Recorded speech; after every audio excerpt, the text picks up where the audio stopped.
আসসালামু আলাইকুম রহমতুল্লাহি আবরাকাতু। কেমন আছেন সবাই? আশা করি সবাই ভালো আছেন, সুস্থ আছেন, নিরাপদে আছেন। তো আপনারা যে যেখান থেকে আমার ভিডিও দেখতেছেন, দেশ বা দেশের বাইরে থেকে, আশা করি সবাই নিজ নিজ স্থানে ভালো আছেন, সুস্থ আছেন, নিরাপদে আছেন। তো আপনাদের সুস্বাস্থ্য কামনা করে আজকে নতুন ভিডিওটা আরম্ভ করতেছি। তো আজকে যে বিষয় নিয়ে আলোচনা করবো সেটা হচ্ছে মরণবান। তো এতদিন ধরে প্যারালাইসিস বান, অসুস্থ বান, পাগল বান, বোবা বান থেকে শুরু করে বিভিন্ন ধরনের প্রখ্যাত উদ্ভিদ দিয়ে এসেছে আপনাদের মাঝে। তো আজকে নিয়ে আসলাম সেগুলোর ব্যতিক্রম, সেটা হচ্ছে মরণবান। তো এতদিন প্যারালাইসিস বানের মাধ্যমে শত্রুকে বিছানায় ফেলে রাখা শিখাইছি, তারপরে কিভাবে পাগল বান প্রয়োগ করে শত্রুকে পাগল বানাবেন শিখাইছি। আজকে যে বিষয় নিয়ে আলোচনা করবো সেটা হচ্ছে পরিপূর্ণ মরণবান। তো এই মরণবানটা কী ও কীভাবে কাজ করে সে বিষয় নিয়ে একটু আলোচনা করি আপনাদের মাঝে। তো মরণবানটা হচ্ছে শত্রুর উপর যখনই প্রয়োগ করেন না কেন, শত্রু চিরতরের জন্য দুনিয়া থেকে বিদায় হয়ে যাবে। দুনিয়া থেকে চিরতরের জন্য বিদায় হয়ে যাবে, পৃথিবীতে আর কোনো রকমভাবে বেঁচে থাকতে পারবে না। সে যত বড় ক্ষমতাশীল ব্যক্তি হোক, যত বড়ই যেই হোক না কেন, আপনি বানটা প্রয়োগ করবেন, 100% শত্রু আপনার দুনিয়া থেকে বিদায় হয়ে যাবে। তো বন্ধুগণ, অনেকে আছেন যারা নিরুপায় হয়ে গেছেন, শত্রুর উপর কোনোভাবে পেরে উঠতে পারছেন না। শত্রু খুবই শক্তিধর, টাকাওয়ালা, ক্ষমতাশীল, তার সাথে কোনোভাবে পেরে উঠে যাচ্ছে না, দেওয়ালে পিঠ থেকে গেছে। সে আপনার ক্ষতি করিয়ে আসতেছে এবং এত অন্যায় করেছে আপনার সাথে, যা দুনিয়াতে আপনি বিচার পাচ্ছেন না। তো এমন অবস্থায় কী করবেন? দেওয়ালে পিঠ থেকে গেলে আর করার কিছু থাকছে না। শত্রুর বেঁচে থাকলে আপনার বেঁচে থাকা কঠিন হয়ে যাচ্ছে। ঠিক এমন অবস্থায় আপনি বানটি প্রয়োগ করবেন, 100% সফলতার সহিত কাজ করবে। আর যখন আপনি ভালো মানুষের উপর প্রয়োগ করবেন, তখন কিন্তু কাজটা করবে না। অবশ্যই যে আদতীয় শত্রু যে আপনার ক্ষতি করেছে এমন ব্যক্তিকে মারার চেষ্টা করবেন, 100% কাজ হবে। আর যদি ভালো মানুষের উপর প্রয়োগ করতে যান তাহলে কিন্তু কাজ হবে না, এটা আগেই বলে দিলাম। 100% কাজ হবে না ভালো মানুষের উপর প্রয়োগ করলে।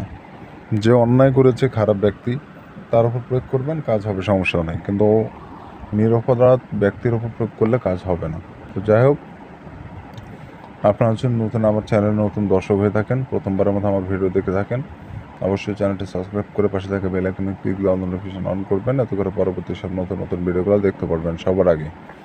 তো আমি প্রতিদিন বান বশীকরণ থেকে শুরু করে জিন পরিসাধনা, বিভিন্ন তদ্বির নিয়ে আপনাদের মাঝে উপস্থাপিত হই। তো এগুলো জানতে শিখতে চাইলে চ্যানেলটা সাবস্ক্রাইব করে রাখবেন। ভাই, বানের কাজ এগুলো সবার প্রয়োজনীয়। আজকে আপনার প্রয়োজন হচ্ছে না, 2 দিন পর ঠিকই প্রয়োজন হবে। অতএব এগুলো শিখে রাখা ভালো। কখন কার জীবনে কখন বানের কাজ প্রয়োজন হয়ে যাবে এটা বলা যাবে না, বলা খুবই মুশকিল। তো আপনারা যারা এই কাজটি করতে চান, একটা সাদা কাগজ নেবেন, সাদা কাগজের উপরে লাল অথবা জাফরান কালি দিয়ে আপনাকে নকশাটা লিখতে হবে। স্কেল ব্যবহার করে অঙ্কন করবেন, কারণ স্কেল ব্যবহার করলে সোজাভাবে হয় আর তেড়া বেঁকা হওয়ার চান্স থাকে না। হাত দিয়ে অঙ্কন করাও যায়, কিন্তু হাত দিয়ে অঙ্কন করলে তেড়া বেঁকার সমস্যা থেকে যায়। অতএব স্কেল ব্যবহার করবেন, স্কেল ব্যবহার করে সুন্দর করে নকশাটা অঙ্কন করে ফেলবেন। কোনো রকম 19-20 বা তেড়া বেঁকা করবেন না। তো বন্ধুগণ, যখন নকশা লিখবেন নিজে পাক পবিত্র থাকবেন। যে জায়গা বসে নকশা লিখবেন জায়গাটাও যেন পাক পবিত্র থাকে, এবং আপনি যে কাগজটার উপরে নকশাটা লিখতেছেন কাগজটা যেন পরিষ্কার পরিচ্ছন্ন হয়, কোনো রকম নোংরা আবর্জনা বা অপবিত্র কোনো বিষয় যেন নকশার উপর না ভরে থাকে, কাগজের উপর না ভরে থাকে, ফ্রেশ চকচক সাদা কাগজ হতে হবে। তো এইভাবে করে মূলত নকশাটা কমপ্লিট করে ফেলতে হবে আপনাকে। নকশা লেখা অবস্থায় কারোর সাথে কথাবার্তা বলবেন না। নকশা লিখতেছেন এবং কথা বলতেছেন এমন করলে হবে না। ফাঁকা জায়গায় একাকী বসে, নিরিবিলি জায়গায় বসে সম্পূর্ণ নকশা এক ধ্যানে কমপ্লিট করতে হবে। কোনো কোলাহল মুক্ত জায়গা বসবেন না, ফাঁকা জায়গা বা ফাঁকা রুমে বসে নকশা অঙ্কন করবেন। এই নকশাটা যে কোনো দিনে লিখতে পারবেন, তবে রাত 12টার পর যে কোনো টাইমে লিখতে হবে। রাত 12টার পর যে কোনো টাইমে আপনি লিখতে পারবেন, কোনো রকম কারোর সাথে কথাবার্তা ছাড়া। তো নকশা লিখবেন, এটা মূলত 10 থেকে 15 মিনিটের মধ্যে লিখতে হবে। 10 থেকে 15 মিনিটের বেশি সময় লাগলে নকশা কাজ করবে না। যত দ্রুত লিখবেন নকশার ক্ষমতা তত দ্রুত ফল পাবেন। যত দেরি হবে তত নকশার ক্ষমতা কমতে থাকবে। আশা করি বুঝতে পেরেছেন।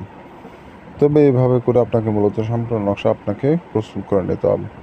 নকশা হয়ে গেলে নকশার নিচে আপনাকে শত্রুর নাম, পিতার নাম, ঠিকানা দিতে হবে। শত্রুর নাম, পিতার নাম, ঠিকানা। তো এভাবে করে পুরো নকশা কমপ্লিট করে ফেলবেন। তো অনেকে ভাই প্রশ্ন করেন, ভাই এই নাম জানি না, তাহলে ওই নাম দিলে কি হবে? না, হবে না। যেটা বলা আছে ভিডিওতে, যেটা বলবো, এটার বাইরে কোনো নিয়ম নাই।